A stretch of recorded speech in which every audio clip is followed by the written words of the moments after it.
नमस्कार, मैं हूं संतोष सारंग और आप देख रहे हैं वर्णिका हिंदी और लोक वार्ता न्यूज की साझा पेशकश। साथियों, आज हम बात करेंगे तिरहुत स्नातक निर्वाचन क्षेत्र में हुए चुनाव की और इस चुनाव से निकले संदेश की। इस चुनाव में जो प्रमुख पार्टियां हैं, उसको एक तरह से बड़ा झटका लगा है। बड़े से बड़े धुरंधर धराशायी हो गए हैं और एक निर्दलीय प्रत्याशी की जीत लगभग निश्चित हो गई है। तो ऐसे में क्या संदेश है सत्ताधारी दल के लिए भी और विपक्षी दलों के लिए भी? तो इस पर हम बातचीत करेंगे। हमारे साथ इस एपिसोड में बातचीत करने के लिए हाजिर हैं प्रभात कुमार जी, जो लोक वार्ता न्यूज के संपादक हैं। तो आते हैं सीधे मुद्दे पर। प्रभात जी, इस चुनाव और चुनाव परिणाम से जो संदेश निकले हैं, उस पर आपकी टिप्पणी क्या है? देखिए, ये वैशाली का आंगन है और जो तिरहुत स्नातक क्षेत्र है वो पुराना मुजफ्फरपुर है और पुराना मुजफ्फरपुर ही वैशाली का आंगन है। 1994 में भी जब सत्ता अराजक हो गई थी और लालू प्रसाद यादव कुछ मामले में अपने लगातार जीत और अपने लगातार समर्थन में फैसले से, जनता के समर्थन से इस तरह से वह कार्यकर्ता, नेता और सामान्य लोगों की उपेक्षा करने लगे थे कि 94 में लवली आनंद ने जीतकर जिसने किशोरी सिन्हा, जो पूर्व मुख्यमंत्री सत्येंद्र नारायण सिन्हा की पत्नी थी, उसको हराकर एक बड़ा संदेश दिया था। लालू प्रसाद यादव को लगा था कि किशोरी सिन्हा को वैशाली के आंगन में हराना बड़ा कठिन होगा क्योंकि वो वैशाली की बेटी है और सत्येंद्र नारायण सिंह जो राजपूत के बड़े नेता और मुख्यमंत्री बिहार के रहे हैं, उनकी पत्नी है। लेकिन ऐसा नहीं हुआ और 28 साल की लवली आनंद ने उनको करारा पराजय का उनको सामना करना पड़ा। और इस चुनाव में भी जो तिरहुत स्नातक का जो उपचुनाव हो रहा है, उसमें जिस तरह से सत्ता के दोनों लोगों ने फैसला लिया और जिस तरह का उम्मीदवार बनाया है अभिषेक झा को, तो वो चौथे नंबर पर चले गए हैं। इससे आप अंदाज लगा सकते हैं कि सत्ताधार दल का जो फैसला है वो किस तरह का फैसला है और उसको किस तरह का झटका इस चुनाव में लगा है। गोपी कृष्ण आरजेडी के उम्मीदवार हैं, इंडिया गठबंधन के उम्मीदवार हैं और वह भी तीसरे नंबर पर है। और दूसरे नंबर पर जन सुराज, जो अभी हाल में पार्टी गठित हुई है, उसके उम्मीदवार दूसरे नंबर पर है और बंशीधर ब्रजवासी ने उनको भी 11,527 वोटों से प्रथम वरीयता में मात दी है। ऐसी स्थिति में आप समझ सकते हैं कि जनता का रुझान, जनता की कोशिश और जनता क्या चाहती है, यह आप समझ सकते हैं। अभी हाल में जो रामेश्वर महतो एमएलसी थे जनता दल यू का, उन्होंने जनता दल यू को छोड़ दिया और उन्होंने आज ट्वीट कर कहा है कि माल हमारा और मिर्जा खोले होली जैसी जो बात है ये नहीं चलेगा। तो जनता भी समझती है और जनता के भावना को अगर सत्ताधारी दल नहीं समझेंगे, विपक्ष नहीं समझेगा, तो ऐसे फैसले आएंगे। प्रभात जी, महाराष्ट्र में जो अभी चुनाव हुआ जिसमें एकनाथ शिंदे को जिस तरह से साइडलाइन किया गया है, उसके बाद बिहार की राजनीति में खास करके जो सत्ताधारी दल के प्रमुख ये घटक है जेडीयू, इसमें एक तरह से भूचाल है। और ऐसे समय में यह उपचुनाव जिसमें चौथे स्थान पर जेडीयू के प्रत्याशी अभिषेक झा चले गए हैं, चौथे स्थान पर वे हैं। तो क्या ये दिख रहा है, ये अभिषेक झा की हार है, देवेश चंद्र ठाकुर की हार है, या नीतीश कुमार की पार्टी जेडीयू की हार है? और क्या नाराजगी है कि सत्ताधारी दल चौथे स्थान पर चला गया? सबसे पहले जनता की नाराजगी के साथ साथ जो जनता दल यू है उसकी बड़ी नाराजगी है। आज मुख्यमंत्री से कोई कार्यकर्ता, कोई नेता सीधी मुलाकात नहीं कर सकता है। सिर्फ सीएम हाउस में चाटुकारों को सुबह शाम जाने की इजाजत है। और अभी जो सबसे ज्यादा मजबूत ढंग से संगठन और समता पार्टी जो जनता दल यूनाइटेड के नींव के ईंट के साथी थे, उनको मनीष वर्मा 15 जिलों में जोड़ने का काम किया था। लेकिन जिस तरह से कार्यकारी अध्यक्ष संजय झा ने उनको बड़ा झटका दिया और प्रदेश अध्यक्ष से चिट्ठी निकलवाकर उनकी यात्रा को रोक दिया, तो आप समझ सकते हैं कि जनता दल यूनाइटेड में जो बीजेपी का स्लीपर सेल है वह बीजेपी के लिए किस तरह से काम कर रहा है और मुख्यमंत्री के आंख पर किस तरह की पट्टी बंधी हुई है। एक नाथ शिंदे का जो मामला सामने आया है महाराष्ट्र में, वो 2025 में अगर बिहार में दोहरा दिया जाए तो कोई बड़ी बात नहीं होगी। लगभग ये मान के चलिए कि ये दोहराना तय है और मुख्यमंत्री जी को ऐसा लग रहा है कि हम 45 सीट पर आ गए और ये मेरे साथ बहुत बड़ा गुनाह हो गया और इस बार हम बहुत बड़ा तीर मार लेंगे। तो जो उनके खिलाफ घेराबंदी है और जिस तरह से बीजेपी की तैयारी चल रही है, एक तरफ प्रशांत किशोर है, एक तरफ जनता दल यूनाइटेड दो खेमे में बटा हुआ है। एक पक्ष बीजेपी का पक्षधर है, दूसरा पक्ष आरजेडी का पक्षधर है, जनता दल यू का कौन पक्षधर है, ये मुख्यमंत्री को तलाशना होगा। और ऐसी स्थिति में 2025 का चुनाव सामने है और ऐसी स्थिति में मुख्यमंत्री जिस घेराबंदी के शिकार हैं, जिस तरह से वह चंडाल चौकड़ी से घिरे हुए हैं, संगठन में भी चंडाल चौकड़ी का वर्चस्व है, तो भगवान मालिक है नीतीश कुमार का। नहीं, मैं आपकी टिप्पणी मैं इस पर चाह रहा था कि एक ब्राह्मण नेता अभिषेक झा, जो नए नवेले नेता कह लें, जिनकी बहुत वो चर्चित नेता नहीं है, एक प्रवक्ता के तौर पर टीवी डिबेट में आते रहे हैं। देवेश चंद्र ठाकुर का कब्जा इस सीट पर लंबे समय से रहा है और जिस तरह से अब वीडियो उनका एक वायरल हुआ था कुछ दिन पहले, जिसमें कुछ जो कुर्मी कोयरी वगैरह को लेकर के जो उनकी टिप्पणी आई थी, उसको लेकर के भी नाराजगी है। क्या जनता दल को, नीतीश कुमार को अभिषेक झा ब्राह्मण नेता के अलावा कोई दूसरा नेता नहीं मिला था इस सीट से लड़ाने को? देखिए, अभिषेक झा की पैरवी मुख्य रूप से देवेश चंद्र ठाकुर ने की थी और अभिषेक झा मूल रूप से तिरुत क्षेत्र के वासी भी नहीं है। वो मोतिहारी और शिवहर के बॉर्डर पर उनका कहीं घर है, लेकिन वो मूल रूप से पटना में रहते हैं।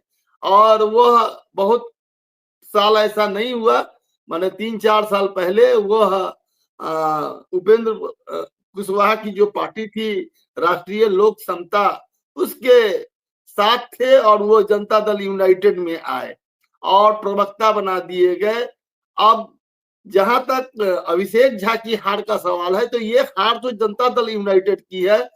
देवेश चंद्र ठाकुर को इससे कोई बड़ा नुकसान होगा, उनकी एमपी की कुर्सी हिल जाएगी या कुछ भी होगा, ऐसा नहीं है। ये झटका नीतीश कुमार को लगा है और नीतीश कुमार के सोचने में कहीं भूल हुई है और यह भूल अगर आगे भी हुई तो झटका उन्हीं को लगेगा।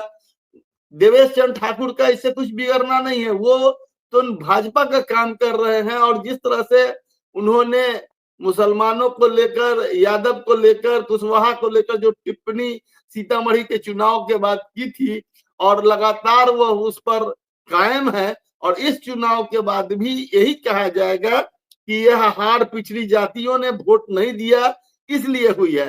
तो ये कोई नई बात नहीं है।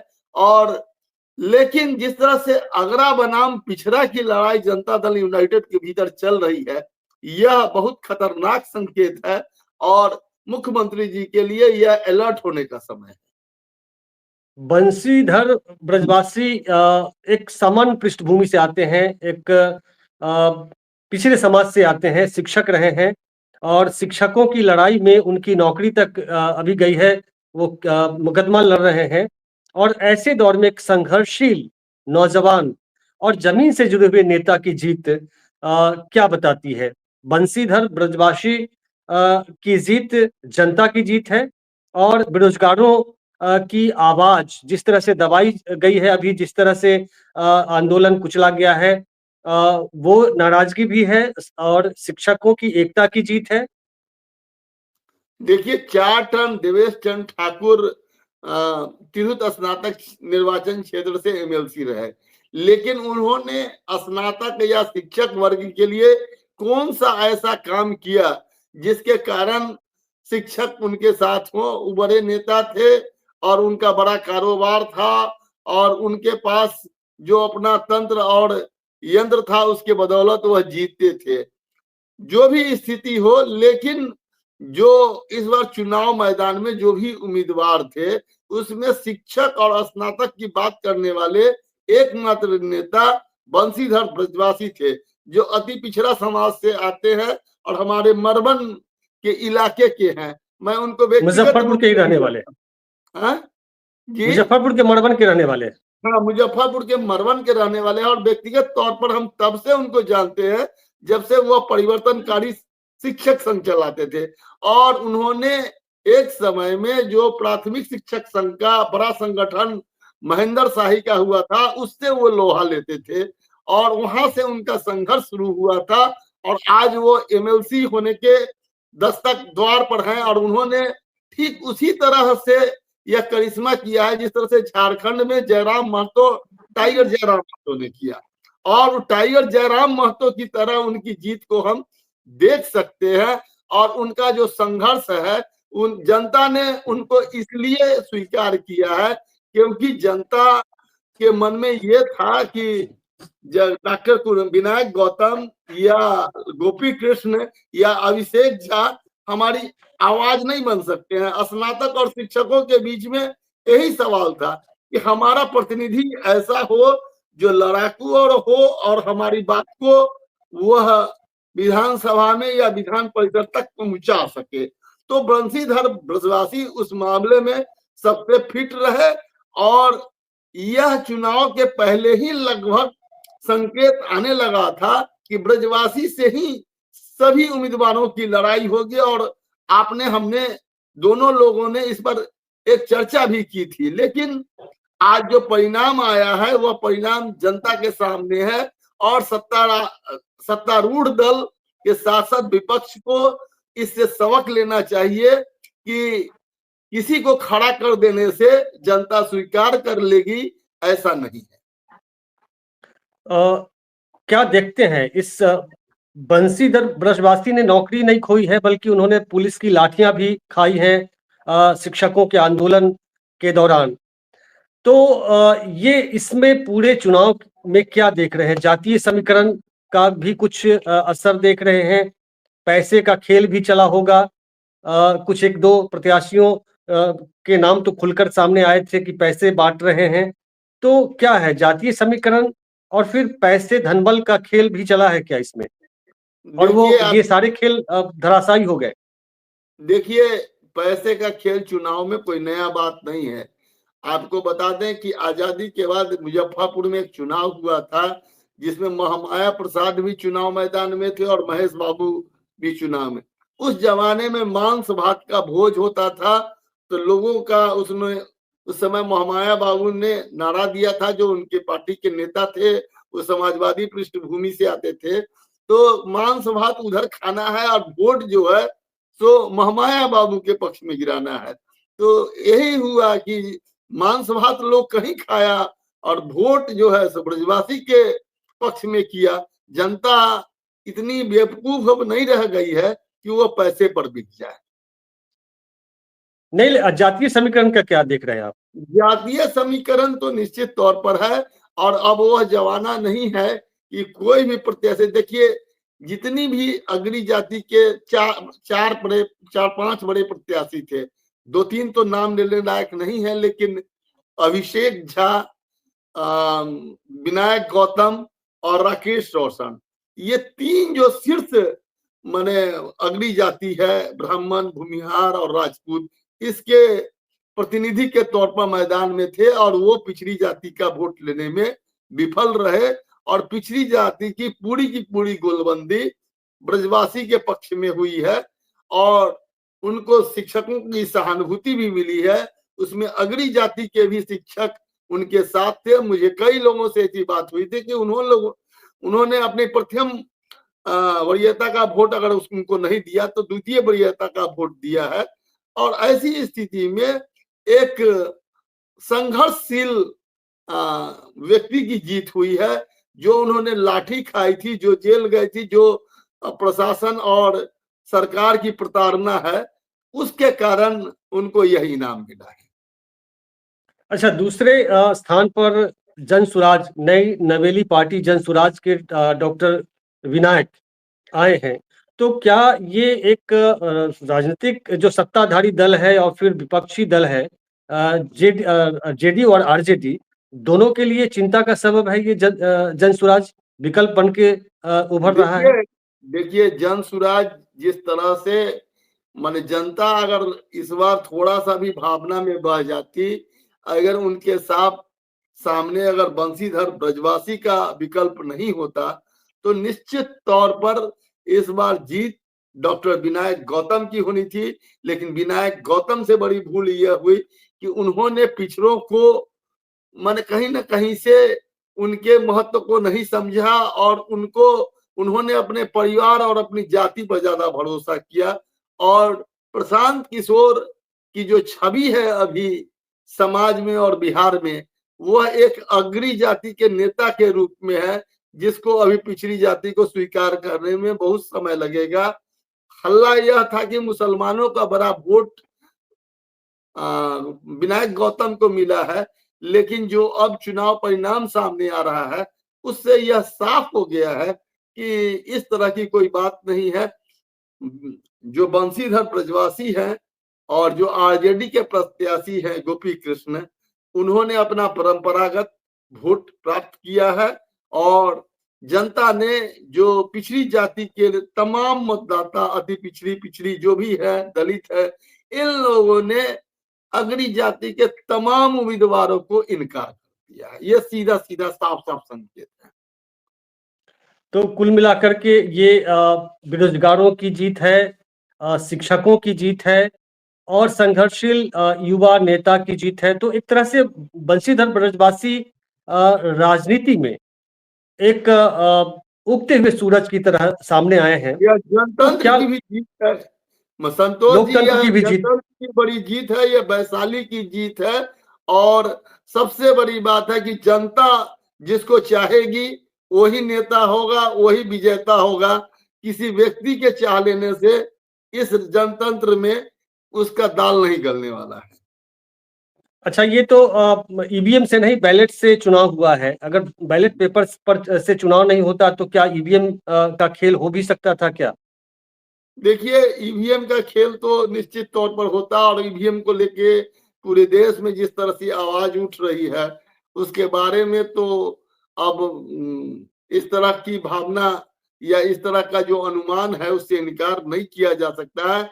आपको बता दें कि बैलेट में भी खेल होता है, लेकिन चूंकि मार्जिन इतना बड़ा हो गया, लड़ाई इतनी बड़ी हो गई कि वो खेल 100-50 का होता है, 1000-2000 का संभव नहीं।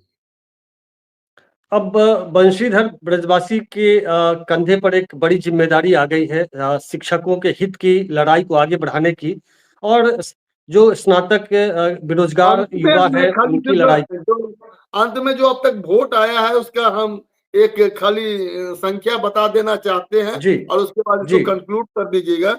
बंशीधर ब्रजवासी को 23,003 मत मिले हैं। दूसरे नंबर पर जन सुराज के विनायक गौतम हैं जिन्हें 12,476 वोट मिले हैं।